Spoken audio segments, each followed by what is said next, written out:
Obrigada. Carol, que bom te ver aí. Camila, obrigada, Camila. Rose, Wellington. Vamos lá. Então, eu tentei fixar o tema aqui, por algum motivo eu não tô conseguindo. Mas o nosso tema hoje é enfrentamento da pandemia no ambiente corporativo, né? Então, o que eu gostaria de pedir para a gente começar, antes até de a gente começar, né? Compartilhe aí com quem você conhece, aperta aí nesse aviãozinho, tá bom? Por favor, por gentileza, o máximo que você puder para a gente alcançar o máximo de pessoas, né? E conseguir contribuir, né, com a vida das pessoas, né? Dando algumas dicas. Eu espero que realmente ao final dessa live reflexões importantes estejam acontecendo, tá? Então, a duração da nossa live vai ser por 30 minutos. É, no máximo 30 minutos. Eu estou me programando aqui para que isso aconteça em 30 minutos, tá bom? Para não ficar tão extenso o tema e a gente ser sucinto, né, objetivo, tá? E aí a gente começa agora então, né? Agora são 8 horas e 1 minuto. Vamos começar com o nosso tema, que é enfrentamento da pandemia no ambiente corporativo, tá bom? Riusa, Elka, um beijo para vocês. Espero que vocês gostem, espero que acrescente na vida de vocês, tá? Então, só para contextualizar, a gente vai trabalhar o seguinte: nós vamos falar das emoções no primeiro momento, as ações do psicólogo no coletivo e no indivíduo dentro da organização, o olhar para esse indivíduo, né? E ao final nós faremos aqui alguns exercícios simples, tá bom? Se você tiver papel e caneta aí, são exercícios simples, mas que são importantes para exercitar as emoções, né? E a gente encerra respondendo as perguntas. Pergunte também. Quanto mais perguntas tiverem aqui, mais interação, eu acho que mais gostoso fica aí a nossa conversa, né? E aí, para contextualizar, por que da escolha desse tema? Enfrentamento da pandemia no ambiente corporativo e ginástica emocional. Eu entendo que assim como a gente exercita o corpo, nós precisamos exercitar as nossas emoções. As emoções, elas têm um papel fundamental na nossa vida. Então, a partir delas, nós tomamos decisões muito importantes. Seja para a aquisição de um produto, então na comercialização, na compra de um produto, você muitas vezes é estimulado pela emoção, na maioria das vezes, né? Então, a emoção, ela pode ser positiva e ela pode ser negativa. E aí, estudando aqui alguns conceitos, né, sobre emoção, eu achei uma aqui legal, que por definição a emoção é uma percepção que se expressa através de uma reação física. Isso é muito importante, né? Então, quando nós temos uma emoção positiva, ela gera em nós uma reação de êxtase positivo, vamos assim dizer. E se é negativa, traz para nós aquela sensação de aceleramento do coração, né, de taquicardia, frio na barriga. E o frio da barriga pode ser positivo ou negativo, mas ela gera essa reação, né? Às vezes a pessoa externa para mim, quando ela está sobre muita emoção e de forma negativa, ela fala assim: olha, Gleisiane, eu tenho desejo de sair correndo, né? Então, as emoções, elas geram em nós, a partir da percepção que eu tenho do mundo ou da minha relação com o outro, ela gera em nós uma reação física. E aí, o que é muito importante quando a gente traz para o cenário organizacional, para a empresa? O que a gente busca nas pessoas? Inteligência emocional. O que seria essa inteligência emocional, né? É a capacidade que o indivíduo tem de identificar as emoções, as suas emoções e as emoções do outro, né? E não só identificar, mas ela trabalhar, né, com o dom de trabalhar com essas emoções, sendo minhas ou do outro. Então, a capacidade que eu tenho de lidar com o outro e com as emoções dele e com as minhas emoções. Então, achei bacana contextualizar isso para entender a questão das emoções e o poder que elas têm, né? Quando a gente fala do poder das emoções e os impactos que isso traz às organizações, traz também o que vem a ser o nosso trabalho enquanto gestor de RH, enquanto psicólogos, né? Em ter isso com um olhar muito importante, porque vai impactar diretamente na performance das pessoas dentro das organizações. Então, olhamos tanto para isso num cenário coletivo, que é o que eu vou colocar daqui a pouco, quanto olhando para o indivíduo. Quando eu falo olhando para o coletivo, entrando para o coletivo, eu tenho aqui algumas ações muito importantes que o gestor de RH, em conjunto com o líder, né, de uma organização, ele precisa fazer, principalmente agora falando de um cenário de pandemia, de Covid, né? Então, o nosso trabalho, ele é fundamental, E aí precisa de estratégias.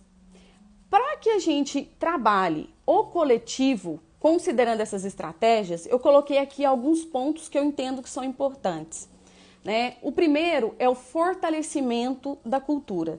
Então, quando eu estou numa empresa, numa organização, diante desse cenário, ainda mais nesse cenário, mas fora desse cenário, também é importante esse fator, mas ainda nesse período, o que eu percebo? Por exemplo, eu trabalho numa empresa cuja missão, né, é propagar a fé e o amor. Como que eu fortaleço a cultura? E aí, pensando nisso, o que acontece na empresa e que a gente estimula, e também tem uma pessoa responsável por isso, em conjunto comigo, que é a Alessandra, né? Uma das ações, e aí, gente, eu estou falando num cenário que a cultura é propagar fé e amor, tá bom? Nós estabelecemos lá uma ação muito legal, que é um grupo de oração, que nós fizemos agora recentemente. Nós já temos o grupo de oração há muito tempo, desde que a empresa existe, ela já acontece. Mas agora nós intensificamos isso. Então, por quê? Se eu falar de um outro contexto e uma outra cultura empresarial, talvez essa ação não faça nenhum sentido, né? Mas para a empresa que a gente trabalha, isso faz total sentido. E o que acontece? Eu trago as pessoas e fortaleço o que é de mais importante e as pessoas não dispersam para olhar para um cenário tão complicado. E aí, trazendo isso também, eu fortaleço algo que é muito bacana, e aí a gente vai falar isso lá no indivíduo, olhando para o indivíduo, que é a fé e que ajuda a superar tudo esse cenário complicado aí que a gente vem vivendo, né? Uma outra coisa importante é estabelecer metas. É preciso colocar metas, olhar e fixar para projeção de futuro. Quando eu não faço essa projeção, quando eu não olho para o futuro, eu vou estar olhando para as dificuldades. Então, eu acho que é um ponto fundamental, olhar para a meta. Então, nós estabelecemos o seguinte: para a empresa se sustentar e a gente garantir a empregabilidade, né, do negócio, qual que seria a meta? E aí nós vamos fazer uma campanha de comunicação, uma campanha interna envolvendo todas as áreas, envolvendo todos os colaboradores. E aí vocês podem perguntar, Gleisânia, mas espera aí, diante de tanta tristeza, de tudo que está acontecendo no mundo, como é que a gente ainda vai provisionar, planejar, né, algo a longo prazo? Né? Nós estabelecemos a meta até dezembro. Mas esse é o caminho. É preciso trazer as pessoas para o centro. É preciso tirar... E ontem eu participei de uma live aqui que a Cindy estava conduzindo, e a pessoa falando de organização, né? E ela falou de racionalização, usou esse termo. E aí eu uso aqui também, nós estamos falando sobre emoções, mas o equilíbrio disso, o racionalizar também faz parte e é importante, né? E aí planejar faz parte de uma estratégia que eu trago as pessoas para o centro, para um processo de rotina, e aí ela se vê imbuída daquilo, desse projeto, entrando nesse projeto, fazendo planos, ela consegue se conectar com você mesmo, com a empresa, e a gente acaba tendo o resultado esperado e mantendo a sustentabilidade e empregabilidade das pessoas. Uma outra questão importante, né, é a gente promover rotina de trabalho e ter ferramentas para medir produtividade. Eu utilizo muito, não sei se vocês conhecem, o Trello, né? Então, a partir do Trello, a gente consegue definir ali tarefas diárias, semanais e mensais. Então, a partir disso, eu começo a fazer esse controle do meu time e também, claro, sempre com parceria aí com gestores, no sentido de estimular isso também. Por quê? Quando eu estabeleço uma rotina clara e que eu consigo ali perceber que eu estou executando as atividades, também isso gera muita satisfação, né? Gera comprometimento e gera entrega, que é o que a empresa precisa nesse momento, né? Outra coisa importante também, agora para nós psicólogos que estamos na empresa, é muito importante e fundamental a presença, né? A proximidade. Então, quanto mais eu estiver perto das pessoas, próximo, eu vou entender a necessidade. Então, por exemplo, lá na empresa que eu estou, eu vou nos departamentos, eu converso com as pessoas, eu pergunto como elas estão. E aí vem muitas coisas, né? Então, eu já cheguei a atender 2 ou 3 pessoas em estado assim de uma ansiedade muito difícil, né? A gestora até falou, Gleisiane, olha, uma das colaboradoras sentiu enjoo. Então ela estava no banheiro vomitando, e aí quando eu chamei para conversar, ela falou, Gleisiane, eu tô com muita vontade de chorar, eu tenho chorado frequentemente, eu tenho cometido erros que eu não cometia antes, e eu sinto uma angústia muito grande, o meu desejo é de sair correndo, eu acho que eu tô com um transtorno de pânico. E aí, realmente, quando você olha para a pessoa, a sensação que você tem é de que ela está nesse processo. E aí eu fui ouvindo, trouxe ela, coloquei ela no centro, e aí eu apliquei uma técnica da constelação sistêmica familiar, que nós vamos, dia 3 de julho, a doutora Rosângela vai estar comigo numa live e nós vamos aprofundar nesse assunto sobre a constelação sistêmica familiar nas organizações, né? Então, nós aplicamos essa técnica, eu apliquei, né? E entendemos que, por exemplo, a situação foi que o pai de uma amiga faleceu com Covid e aí ela levou isso para o contexto dela, né? Da família dela, em especial do pai, e que gerou muita ansiedade, muito sofrimento, e isso ela disse que foram semanas, e que agora impactou o trabalho, ou seja, na produtividade, na entrega, no bem-estar. E aí, a partir desse atendimento, pronto, naquele mesmo dia, ela já ficou muito bem, me deu feedbacks depois falando que tinha melhorado. Então, eu entendo que o nosso papel agora, ele ainda não é só lidar com questões técnicas dos subsistemas de RH, né? Ele ir além disso, é olhar para as pessoas tendo técnica para ajudá-las, né? Principalmente nas questões emocionais, que é o nosso tema de hoje, né? Tive situações também de outras pessoas que trouxeram o desejo o não desejo, na verdade, de ir ao trabalho. Então, eu falava, mas eu não tenho vontade nenhuma de vir para o trabalho. Ou de trabalhar no home office, né? Não tinha o desejo, total desinteresse, né?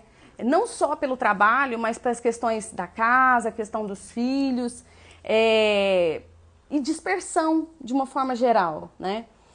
Outras pessoas que eram extremamente extrovertidas, alegres, e essas pessoas se tornaram introvertidas, e aí o gestor começa a ter que administrar conflitos também entre as pessoas, ou seja, as pessoas começam a ficar mais irritadas, e isso gera muitos transtornos, ou seja, voltando aqui para a proximidade, que é o que eu coloquei, nós precisamos estar perto e dar suporte às pessoas e à gestão nesse cenário e no que essas pessoas vêm apresentando, né? Outra questão muito bacana, que pensando ainda no coletivo, que nós temos que fazer é estimular o senso de equipe. O que acontece? Agora nós tivemos que fazer reduções, a grande maioria das empresas, algumas não são todas, né? Mas a grande maioria tiveram que fazer reduções, né? De quadro, suspensão do contrato de trabalho, redução da jornada, férias. E aí, o que acontece? Quando a gente olha para isso, nós vamos trabalhar com um quadro enxuto de pessoas, num primeiro momento, até que as empresas comecem a ter fôlego. A tendência é trabalhar com um quadro bem pequeno. E aí, se eu não estimulo o senso de equipe e não reforço a importância da empregabilidade, sustentabilidade da empresa, as pessoas elas vão pensar ainda naquele momento em que ela fazia o que estava descrito no cargo dela, né? Então, o que eu tenho que estimular? Que as pessoas tenham um olhar para o todo e para a necessidade da empresa nesse momento. Então, às vezes, por exemplo, existiram dias lá na empresa que eu fui embalar produto.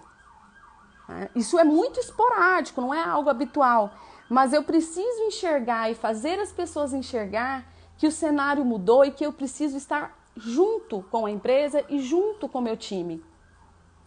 E aí, fazendo tudo isso, vocês podem me perguntar, Gleisiane, mas o que isso tem a ver com as emoções? Tudo. Porque o que eu faço? Eu trabalho as pessoas, a percepção delas, né? Nós não falamos lá do conceito, que é a percepção, é como eu percebo o mundo, como eu percebo as coisas e eu reajo a isso, e que tem às vezes até um movimento físico. Quando eu trato essas questões que eu disse aqui com relação ao coletivo dentro da empresa, eu estou tratando justamente de trazer as pessoas e elas ficarem no centro e terem uma emoção positiva, de expectativa de crescimento, de expectativa de manutenção do emprego, de expectativa de projeções de carreira. Esse é o nosso papel no coletivo. E aí, eu tenho que olhar as duas coisas. Então, enquanto líder, enquanto pessoa de RH, eu preciso, então, ficar atento ao coletivo, com essas ações, e aí são infinitas, mas eu coloquei aqui algumas para a gente conversar. E eu preciso também olhar para o indivíduo. Quando eu falo isso, o que é importante refletir? Olhando para esse indivíduo, quais são, como é que por exemplo, chegou essa pessoa para mim, trazendo a seguinte situação: olha, Gleisiane, eu não consigo dormir, eu estou irritada, cometo erros, estou angustiada, não quero trabalhar. O que eu vou fazer olhando para isso? Além daquela técnica que eu falei para vocês, fazer algumas perguntas. Algumas perguntas para trazer essa pessoa. É o seguinte, eu entendo que o Covid, essa pandemia, ela é uma grande oportunidade para nós ampliarmos a nossa percepção intra. Eu chamei de percepção intra. O que é percepção intra? É trazer a nossa reflexão para dentro, para o eu. E tem oportunidade maior do que a crise? Quando tem uma crise ou uma dificuldade, automaticamente eu começo a olhar para dentro. E isso, num cenário diferente ou numa zona de conforto, talvez seja mais difícil. E algumas pessoas realmente não vão chegar a fazer esse tipo de reflexão. E ela é importante.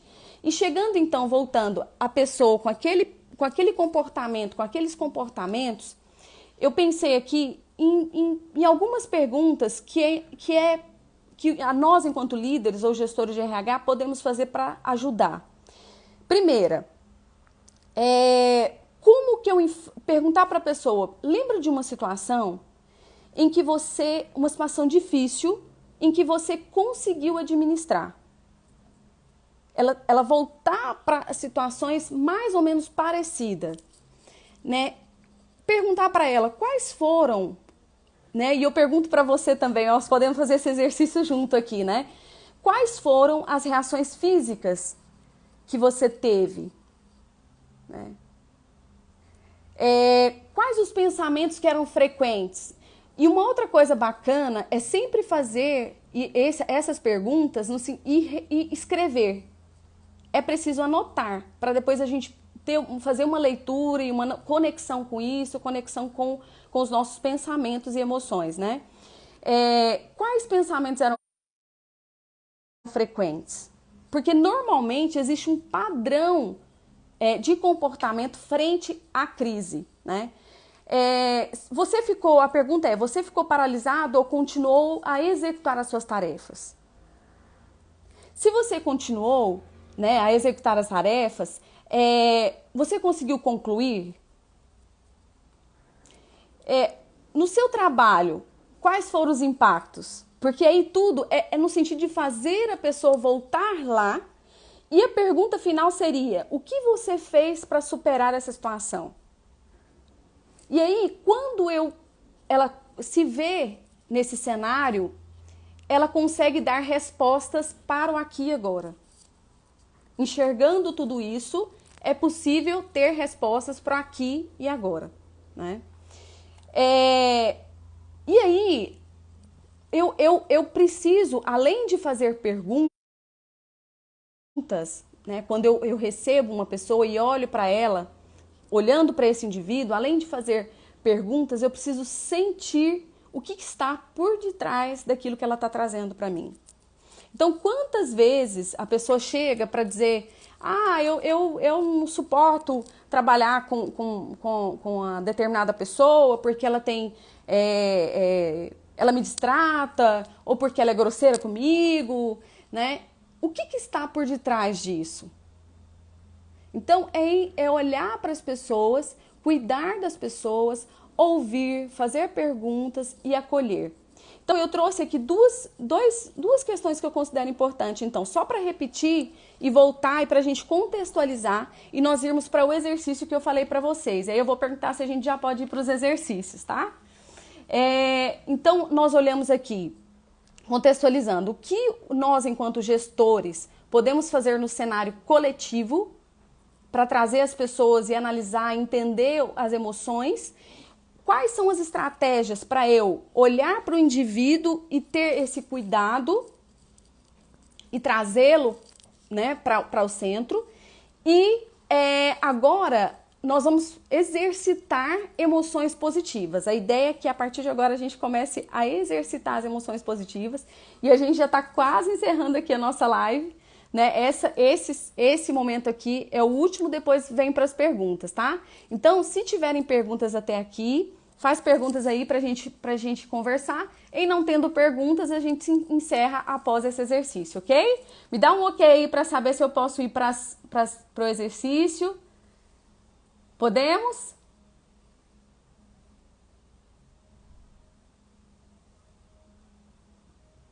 Vamos lá?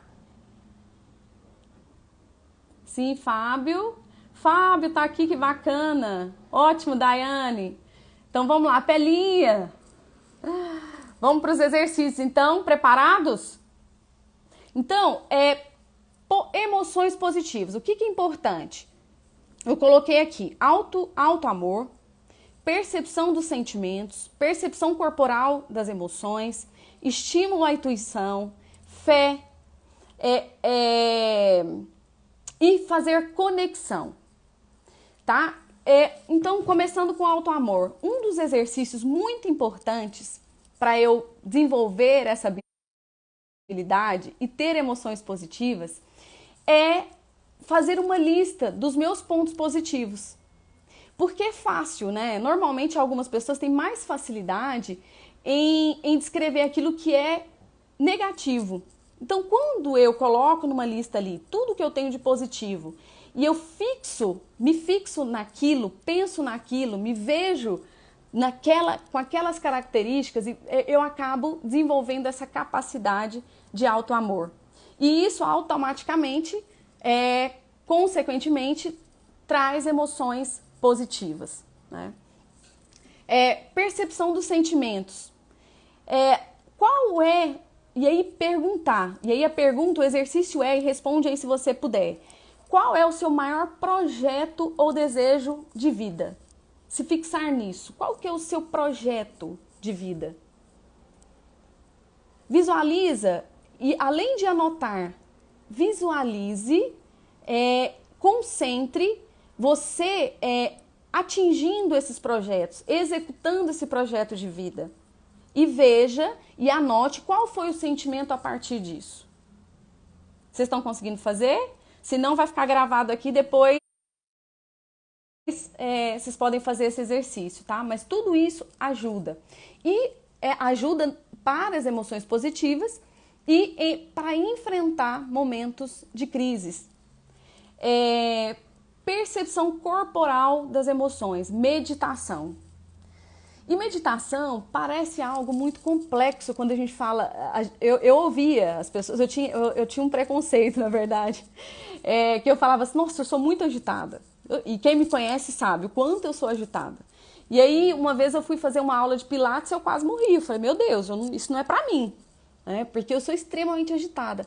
Só que é necessário parar, sentir, respirar. Isso tem que ser uma rotina. E depois que eu comecei a implementar isso, por exemplo, eu vou para o trabalho e no caminho eu faço meditações. Antes de dormir, eu faço meditações. E isso tem me ajudado muito nesse momento, me ajudado a também nessas estratégias, porque eu preciso estar bem. Tudo isso que eu falei para vocês, que são ações que promovemos nas organizações, enquanto psicólogos, é necessário que a gente esteja, enquanto profissional, muito bem. Então, eu tenho praticado e tenho tido muitos resultados nesse sentido, né? Outra questão muito importante, estimular a nossa intuição. Talvez esse seja o maior desafio. Por quê? Porque é mais fácil racionalizar. O tempo e o senso de urgência que nós temos faz com que a gente não pare para ouvir aquela voz interior.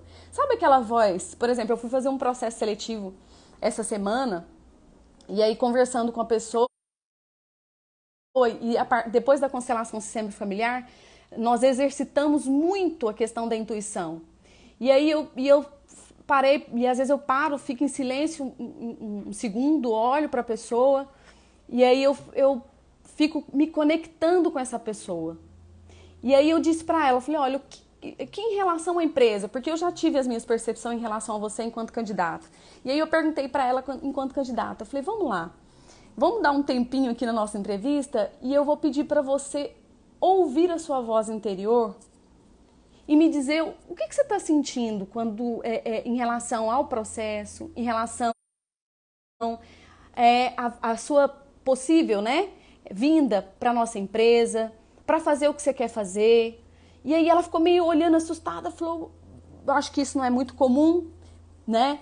É por isso que eu tô dizendo que é um desafio. E ela ficou assustada olhando para mim, eu falei, isso, eu vou te dar esse tempo para você parar e ouvir a sua voz interior e me dizer, qual é a sua percepção?